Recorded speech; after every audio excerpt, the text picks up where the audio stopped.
Hi everyone. So few days back I received a mail from a student who is appearing for mains 25.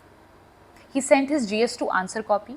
उसने एक polity का test attempt किया हुआ था, वो सेंड किया and his answers were of very good quality, as in good quality content, proper constitutional articles, keywords, case laws सब mentioned है आंसर में. डिमांड भी प्रॉपरली एड्रेस हो रही थी. जो क्वेश्चन में पूछा है उसी को हेडिंग पॉइंट फॉर्मेट में अच्छे से लिखा हुआ है. What his concern was that he is not able to complete his paper on time. Even when he knows the answers, he is not able to finish the paper. Then I observed the length of the points he is writing in his answers. Points बहुत lengthy थे. Proper English language, proper sentence formation हो रखी थी points में. Now in mains, you see the word limit.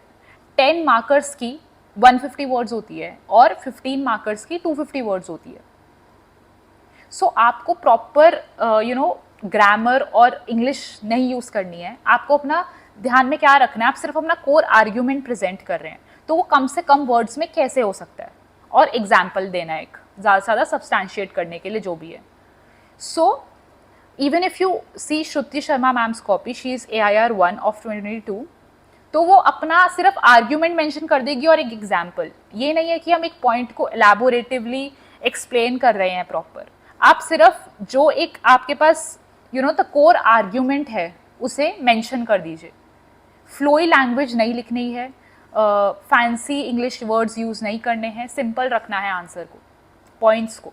कम से कम words में हम अपना आर्ग्यूमेंट कैसे प्रेजेंट कर रहे हैं, that is also one of the thing that examiner seize.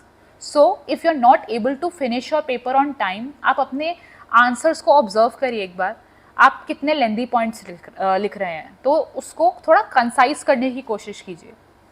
That's it.